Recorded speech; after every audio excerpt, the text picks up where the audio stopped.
नमस्कार दोस्तों, stock market studies में फिर से एक बार आपको दिल से स्वागत करता हूँ। तो इस वीडियो के अंदर मैं कुछ इंपॉर्टेंट कंपनी के अपडेट शेयर करने वाला हूँ, जो आपको बहुत ज़्यादा हेल्प करेगा अपकमिंग टाइम्स में कुछ नया जर्नी करने के लिए। तो चलो एक-एक करके सारे पॉइंट्स को डिस्कशन कर लेते हैं। सबसे पहले मैं जिस कंपनी के बारे में चर्चा करूँ, उसका नाम है सुज़लोन एनर्जी लिमिटेड। तो बेसिकली सुज़लोन एनर्जी लिमिटेड आज 1 लाख करोड़ को क्रॉस ओवर किया है। किसी ने सोचा नहीं था कि कंपनी फिर से रीबाउंस करके 1 लाख करोड़ का मार्केट कैप को टच करेंगे। क्योंकि देखिए एक टाइम कंपनी का प्राइस सिर्फ के सिर्फ 1 रुपया हो गया था। तो सोचिए 1 रुपया हो गया था इसका टोटल प्राइस का।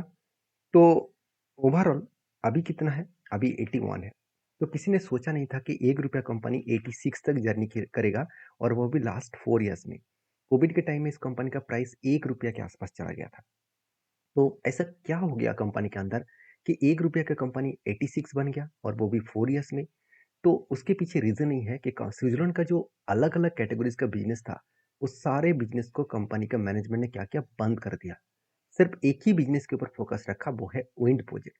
तो विंड एनर्जी के ऊपर फ़ोकस रखा, और इसी के ऊपर आज सबसे ज़्यादा काम किया जा रहा है। और विंड एनर्जी की खासियत पॉइंट क्या है आप जानते हैं? कि इस सेक्टर बहुत तेज़ी से ग्रोथ होने वाला है। क्योंकि ये एक रिन्यूएबल एनर्जी है, जहाँ पे कोई भी पॉल्यूशन होता नहीं है। दूसरी बात, इंडिया के सबसे बड़े रिन्यूएबल एनर्जी और वो भी विंड प्रोजेक्ट के ऊपर काम करने वाला कंपनी है सुज़लोन। अदानी जैसे कंपनी भी इसका हेल्प लेते हैं, रिलायंस जैसे कंपनी भी इसका हेल्प लेते हैं। तो बड़े से बड़े दिग्गज कंपनी इसका हेल्प लेकर काम करते हैं। तो कहने का मतलब ये है कि सुज़लोन के ऊपर, चलो इस कंपनी के कुछ इंटरेस्टिंग पॉइंट आपके साथ शेयर करता हूँ। अगर मैं प्रॉफिट एंड लॉस, अगर मैं क्वार्टरली देखूँ, तो कंपनी के क्वार्टरली रिजल्ट आपको ठीक-ठाक दिखेगा। और कंपनी के देखिए नेट प्रॉफिट भी आपको शानदार दिखेगा, जो पहले नहीं था। पहले नहीं था का मतलब क्या है? अगर 2020-21 में चले जाए तो आप देखेंगे तो उस टाइम नेट प्रॉफिट नेगेटिव में था, और बड़े से बड़े लॉसेस भी कंपनी कर रहे थे। और उसके बाद अचानक क्या हुआ, कंपनी कुछ एसेट को बेचा। मैं पहले ही बोल चुका हूँ कि इस टाइम 2022 में जून क्वार्टर में आपको सबसे ज़्यादा प्रॉफिट दिखेगा।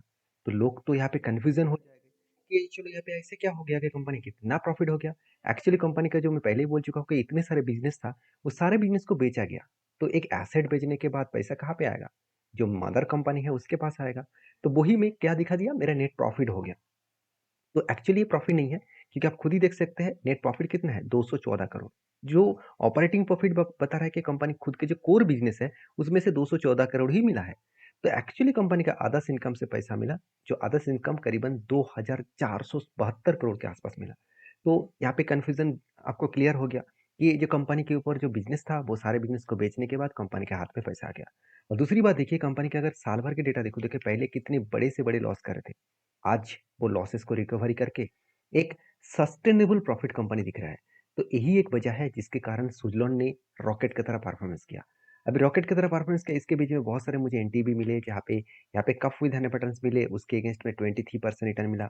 तीसरा दूसरा यहाँ पे एक रेंज बना था, उसके अगेंस्ट में ब्रेकआउट होने के बाद इस पीक लेवल तक मैंने आपको मेंशन किया था कि नेक्स्ट जो रेजिस्टेंस है, उस रेजिस्टेंस तक जाने वाला है। जो रेजिस्टेंस निकल कर है 86 के आसपास, फाइनली वही लेवल तक ऑलमोस्ट जा चुके हैं। तो आपको ये देखना है कि जब आप किसी कंपनी के ऊपर काम कर रहे हैं, तो आपको हमेशा कंपनी के फाइनेंशियल के साथ-साथ कंपनी के टेक्निकली चार्ट पैटर्न्स को देखना पड़ेगा। अब देखिए, लोगों के मन में एक क्वेश्चन रहेगा कि कंपनी यहाँ से ही क्यों भागना स्टार्ट किया? क्योंकि देखिए यहाँ पे वॉल्यूम शुरू हुआ, क्योंकि यहाँ पे बड़े-बड़े इन्वेस्टर भी आ गया। आप एक बार इसके इन्वेस्टर के बारे में देख लेते हैं। चलो देखिए, पहले इन्वेस्टर क्या था? बिल्कुल नहीं। म्यूचुअल फंड देखिए फाइनली 4 साढ़े 4% माल उठाना शुरू कर दिया। दिसंबर में फिर भी माल बेचा, फिर से माल खरीदना शुरू कर दिया, और एफआईएस तो लगातार बाई करते चले जा रहे हैं। 6% से होल्डिंग को बढ़ाकर 21% कर दिया। 6% से 21%, तो सोचिए एटलीस्ट 4 गुना, 4 गुना के आसपास, साढ़े 3 गुना आप बोल सकते हैं। तो होल्डिंग को अगर इंस्टीट्यूशन बढ़ा रहा है, तो इसमें तो कुछ ना कुछ पॉजिटिविटी होगा। तो मैं इसी सारे कारण के मैं फॉलो-अप करके काम करता हूँ। अगर सारे पॉइंट्स को आप भी जानना चाहते हैं, एक-एक करके देखना चाहते हैं, तो मुझे फॉलो करिए, चैनल को सब्सक्राइब करिए। तो मेरा अभी फ़िलहाल के लिए क्या व्यू है, मैं जब तक इस स्ट्रांगली 88 86 लेवल को जब तक ब्रेकआउट नहीं करेगा, तब तक मैं, सॉरी 87 लेवल को जब तक ब्रेकआउट नहीं करेगा, तब तक मैं कोई भी डिसीज़न नहीं लेने वाला हूँ। तो मेरे हिसाब से इस कंपनी के ऊपर जो मेरा व्यू है, वो मैं आपके साथ शेयर किया हूँ। आपके क्या व्यू है, ज़रूर कमेंट्स करके बता सकते हैं। नेक्स्ट जो कंपनी उसके बारे में चर्चा करें, उसका नाम है Wipro limited. Basically Wipro India की एक स्ट्रांगली कंपनी है। अभी स्ट्रांग कंपनी में इसीलिए बोल रहा हूँ क्योंकि कंपनी के ऊपर एक शानदार तरीके से ग्रोथ होता हुआ देखने को मिले, जो ग्रोथ करीबन 2,83,000 करोड़ के आसपास देखने को मिला है। 2,83,000 करोड़ के आसपास देखने को मिला, जो मुझे लगता है एक बेस्ट तरीके से यहाँ पे विप्रो का मार्केट कैप देखने को मिला। फिर भी एक टाइम विप्रो का पोजीशन था थर्ड पोजीशन। आज एचसीएल टेक इतना आगे बढ़ चुके हैं जो विप्रो को पीछे करके दुगना कंपनी का मार्केट कैप बढ़ चुके हैं। तो क्या विप्रो खराब हो गया? मैं ऐसे नहीं कहूँगा कि विप्रो खराब हो गया। विप्रो तो आप खुद के हिसाब से ठीक ठाक चल रहा है। हाँ, विप्रो थोड़ा सा हाथी जैसा है, थोड़ा सा धीरे चल रहा है। बाकी देखिए आईटी सेक्टर जैसे TCS, Infosys, HCL tech, LTM IT, ये सारे कंपनीज अच्छा खासा धमाका कर सकते हैं, मगर विप्रो का उतना दम नहीं। विप्रो धीरे धीरे धीरे धीरे करके ऊपर जाते हैं, तो एक हाथी जैसे चाल चलते हैं। फिर भी इसमें पोटेंशियल ज़्यादा है क्योंकि जो मतलब जो जानवर धीरे चलता नहीं है फिर भी साइज में इतना बड़ा है, तो उसको हिलाना इतना आसान नहीं होगा। तो इसीलिए विप्रो के ऊपर जो लोग सोच रहे थे कि कंपनी के ऊपर इतना बड़ा फॉल हो चुके हैं, इतना बड़ा का मतलब क्या है? अगर मैं एकदम टॉप लेवल से इसका ग्राउंड लेवल तक देखूँ, तो ऑलमोस्ट 50% का क्रैश हो गया था। उसी 50% के हिसाब से बात करूँ, तो कंपनी के ऊपर जो सिचुएशन बना है, उस सिचुएशन के बेसिस में कंपनी यहाँ से फिर से रिकवरी करके इस पीक लेवल तक जाएगा। और इसी के बीच में मुझे एक एंट्री पॉइंट्स भी मिला, कुछ इस तरीके से कप बने, हैंडल बने और फाइनली फाइनली यहाँ पे ब्रेकआउट भी हुआ, ब्रेकआउट कन्फर्मेशन भी हुआ। कंफर्मेशन होने के बाद थोड़ा सा करेक्शन भी हुआ था, रीटेस्ट किया तो यहाँ पे एंटी बन गया। अभी कंपनी धीरे धीरे करके ऊपर जा रहा है, तो मेरे हिसाब से अगर यहाँ से ऊपर गए तो कहाँ तक जा सकते हैं? अगर यहाँ से ऊपर गया तो इस लेवल तक जा सकते हैं, जो लेवल निकल कर है 740 रुपीज़ के आसपास। तो 740 रुपीज़ तक अगर गए तो कितना परसेंटेज का मिलने का चांसेस है? जो रेंज निकल कर है करीबन 35% के आसपास। तो देखिए, मैं जब भी इस तरीके से कोई भी ट्रेड लेता हूँ, मैं सारे पॉइंट्स को एक बार रिसर्च करके ही काम करता हूँ।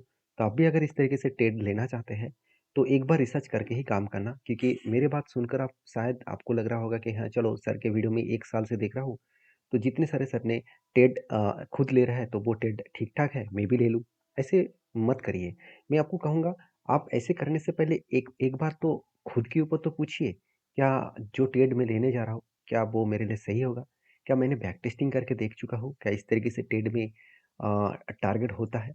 अगर सब कुछ आपने टेस्ट करके देख चुके हैं, तो आपके हिसाब से डिसीजन ज़रूर लीजिए। तो नेक्स्ट जो कंपनी उसका नाम है टाटा एक्सेल, सॉरी टाटा एलेक्सी, टाटा एक्सेल नहीं टाटा एलेक्सी।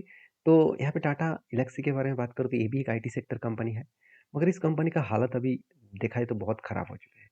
एक टाइम आईटी के जो small and medium type categories IT company होते हैं, उनमें से टाटा एलेक्सी नंबर 1 पोजीशन में है। और आज टाटा एलेक्सी कहाँ पे है? देखा जाए तो थर्ड पोजीशन में है। क्यों? क्योंकि मार्केट कैप बुरी तरीके से घट चुके हैं। एक टाइम 60,000 करोड़ के ऊपर मार्केट कैप चल रहा था, आज इस कंपनी का मार्केट कैप 48,000 50,000 करोड़ के आसपास है। क्या फिर से कंपनी रिकवरी नहीं कर पाएँगे? बिल्कुल कर पाएगा।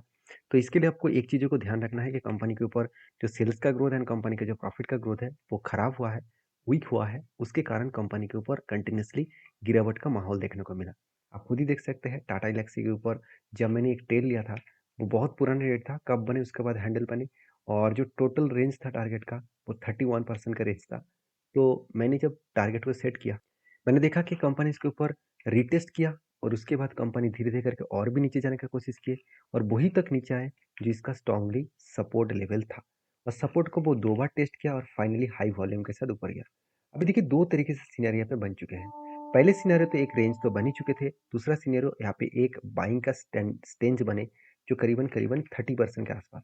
तो पहले एक एंटी बना, दूसरा भी एक एंटी बनेगा अगर इस नीचे लेवल को टच करेगा तो। तो मैं फिर से एक बार कुछ क्वांटिटी यहाँ पे ऐड करने वाला हूँ। तो फर्स्ट एंटी का टारगेट मैं तो होल्ड करूँगा ही। सेकंड एंटी का जो यहाँ पे एंटी बनेगा, तो उसका टारगेट मैं इस पीक लेवल तक 9075 तक लेके चलूँगा। तो हमेशा आपको एक कंपनीज़ के ऊपर बार-बार ट्रेड मिल सकता है। हाँ, अगर बार-बार जो ट्रेड मिल रहा है, क्या उस ट्रेड में कितना पॉसिबिलिटी है, कंपनी में कितना स्ट्रेंथ है, उसको देखने के बाद ही आप डिसीज़न ले सकते हैं। ऐसे नहीं कि कंपनी बेकार है और वो बार-बार आपको ट्रेड दे रहा है, आप उस ट्रेड को लेकर आप फँसते चले जा रहे हैं। ऐसे बिल्कुल मत करिए, आपको ये देखना है कि कंपनी में कितना स्टेबिलिटी है। अगर स्टेबिलिटी के बारे में बात करूँ तो आप खुद ही देख सकते हैं कंपनी का रेवेन्यूज़ बहुत स्ट्रांगली ग्रोथ हो रहा है। उसके अगेंस्ट में कंपनी का प्रॉफिट देखा है तो प्रॉफिट और भी स्ट्रांग हो रहा है। तो जब रेवेन्यू स्ट्रांग है, जब प्रॉफिट स्ट्रांग है, तो उस कंपनी को कौन रोक सकता है? वो तो आगे बढ़ेगा ही। तो मेरे हिसाब से बेस्ट तरीके से सिचुएशन बना, उस सिचुएशन कंपनी को आगे बढ़ाने के लिए काफ़ी है। बाकी टाटा एल्क्सी के ऊपर मेरे जो व्यू है वो मैं आपके साथ शेयर किया हूँ। आपकी क्या ओपिनियन है ज़रूर मुझे कमेंट्स करके बताना। तो नेक्स्ट जो कंपनी उसका नाम है आप देख सकते हैं मोती सन्स ज्वेलर्स लिमिटेड। बेसिकली मोती सन्स ज्वेलर लिमिटेड जो 2,900 करोड़ की कंपनी है, इसके ऊपर जल्द से जल्द आपको अपडेट मिलेगा। वो अपडेट क्या है? मैं आपको बता दूँ वो अपडेट यही है कि कंपनी के ऊपर जल्द से जल्द आपको 9 तारीख को आपको 1:10 रेशियो का यहाँ पे स्प्लिट मिलने वाला है। मतलब 1 के बदले 10 शेयर मिलने जा रहा है, वो भी 9 तारीख को 9th ऑफ नवंबर। याद रखिएगा अक्टूबर नहीं है, नवंबर में है। तो इस कंपनी के ऊपर डीपली रिसर्च करें, उसके बाद काम करें। वीडियो अच्छा लगे तो प्लीज़ लाइक करें। Thank you.